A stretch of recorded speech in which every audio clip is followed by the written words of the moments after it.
Well, is One Piece 1141 this week? I think I forgot to say 1140 last week, but yeah.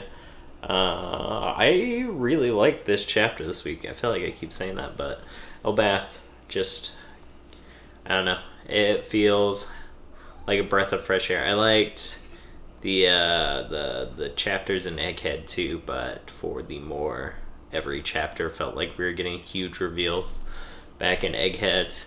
I know I've said annoyance about Wano before, but I wouldn't say I didn't like Wano. It after reading Wano for however many years it went on, when it's a weekly chapter thing and you have your breaks and everything, it just feels like it drones on longer. So I'm sure on a reread that I'll better appreciate the whole arc. Was it was definitely an amazing arc overall, but as of right now, I don't think I would put it in my like top 5 arcs in One Piece. But anyways, I'm getting off topic from this uh, foreshadowing chapter that I really liked. I mean, the I'll start with the character interactions because I think those were my favorite parts of this chapter. Usopp realizing his dream and then him beating up the giants and everything. That made me really happy. I waver sometimes on Usopp. Well, I mean the entire time. I don't know if he's ever been my favorite character, but he has some great moments, and I love his interactions with Luffy, especially at the beginning of the Grand Line back, even before Alabasta and everything. It was some of my favorite parts, reading that growing up and then seeing it animated later. But yeah, I am glad that Ripley continues to be the exposition for Elbath, and it's pretty clear to me that we got our ending foreshadowed there when she's talking about fire and lightning. So I imagine the village that we're familiar with right now is going to be destroyed before the end of the arc, or yeah, I after that line I don't see in the whole game thing from the end of the last chapter. I don't see how it can't be destroyed, considering that it's really setting that up, and I don't know how else we would bring the giants, I guess, into the final war with how they are now, with how peaceful their coexistence is and everything. Something.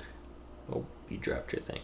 But I mean, I guess we were always going to get the giant pirates, obviously, since they're part of the Grand Fleet, and Dorian Brogy.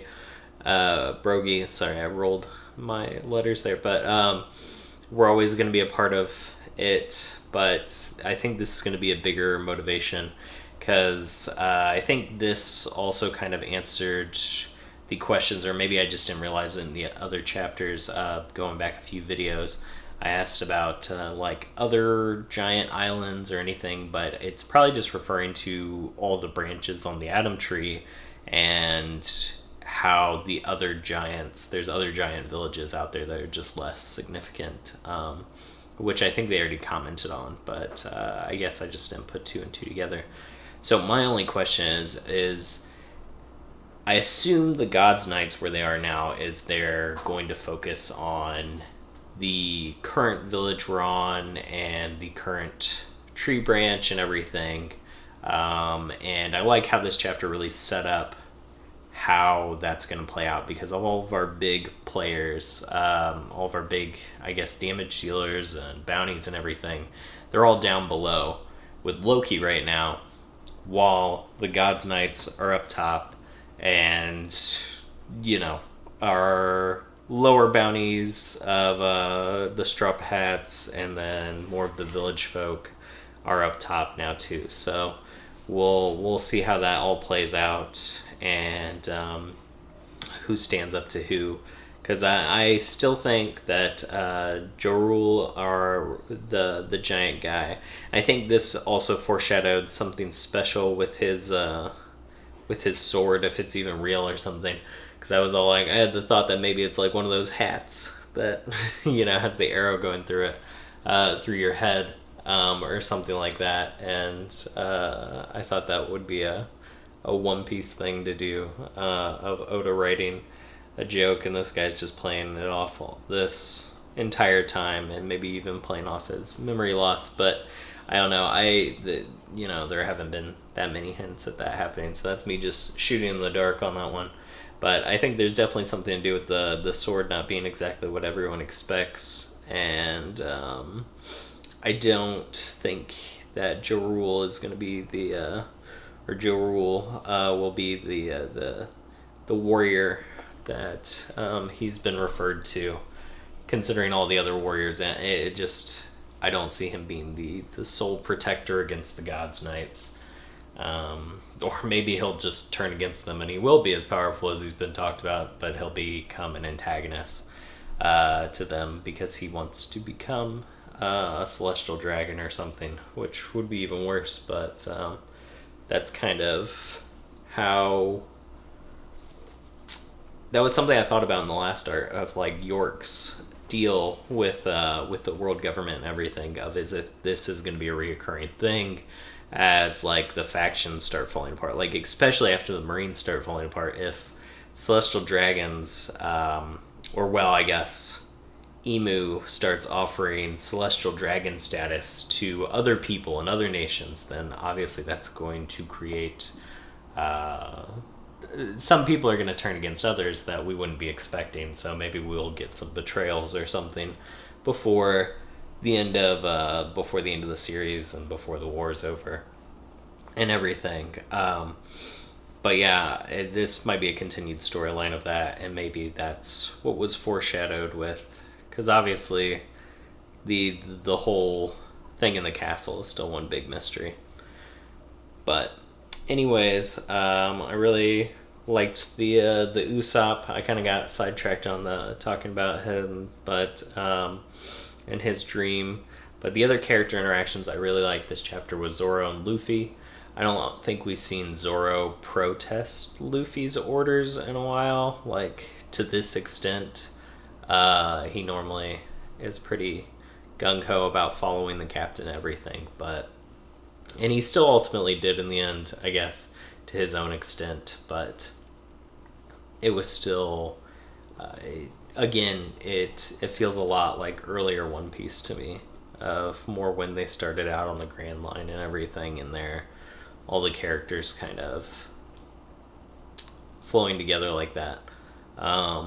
But yeah, I loved that. Before I comment on Loki, because I really want to comment on that, the last thing before that is the comedic part where the giant pirates come down and they bounce off Luffy and still get injured and everything. That made me laugh. So that was one of the high points of the chapter there for me, and I liked how he didn't just magically save them like he normally does when he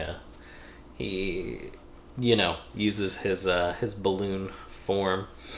But yeah, Loki in that last page is so imposing. I loved this setup, and it made me question everything about Loki up until this point. And I probably should have started at this point because it's the most interesting. But anyways, it's like, if Loki can pretend that well, it's like, was he even feeling damage before? Was he lying about the animals and caring about them? It's like, I mean, he's probably not lying about the Celestial Dragon stuff. Otherwise, that would have played out differently in the last couple of chapters. But I just loved that it, he really molded into his character as the trickster here.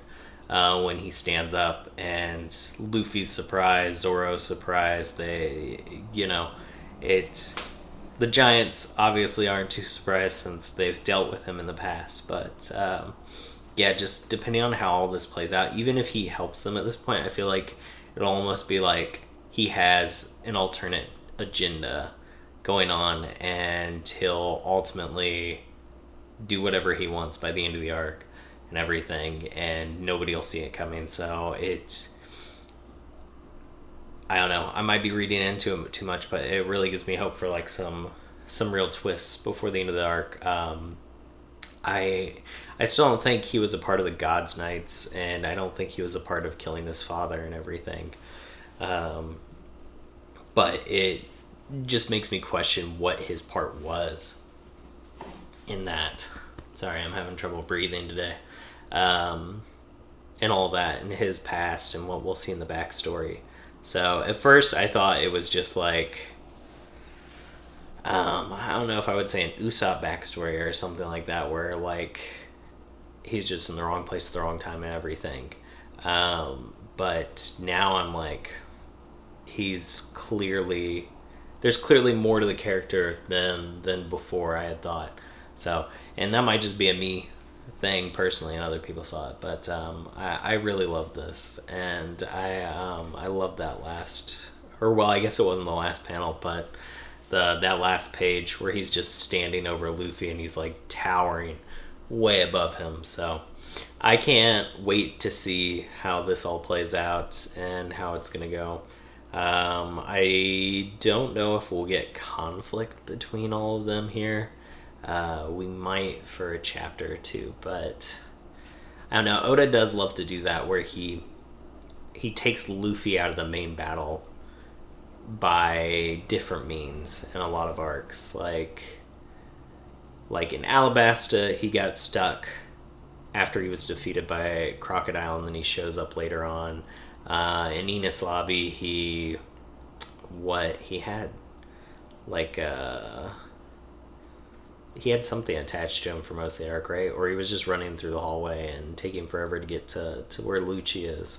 But yeah, so I don't know if Loki's gonna be that, where we're just gonna get a lot of chapters of the rest of them fighting the Gods Knights, and then Luffy finally shows up later on with Zoro. Although Sanji's still up there, so Sanji's one of our heavy hitters still. I almost forgot about him. In Jinbei. So I guess I've been talking so much about old One Piece that I was,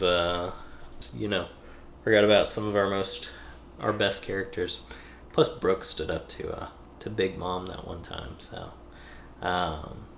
yeah, I don't know. I think this next chapter, since we had so much into Loki, I'm not sure if we'll continue that or we're gonna get flashback to the Gods Knights.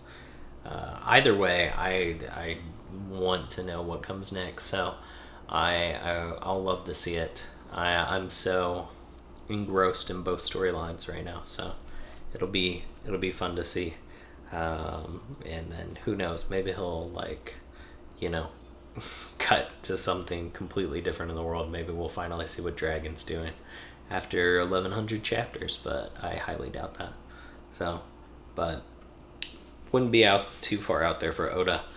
But yeah, I don't know if I have any other predictions for how things are going to go. I'm curious, this God's Valley game that they're going to start. And don't really know. I mean, they're clearly planning on enslaving the giants and forcing them to work for the Celestial Dragon. So I have a feeling we're going to get some themes in that particular direction until our main cast comes back to save everybody. But yeah, other than that, I don't think we're on break this week, so I'm looking real forward to the chapter. I haven't read the spoilers yet. We'll probably do that after this video, since it's probably not out yet, since it's just Wednesday. But yeah, I do hope everyone's staying safe out there.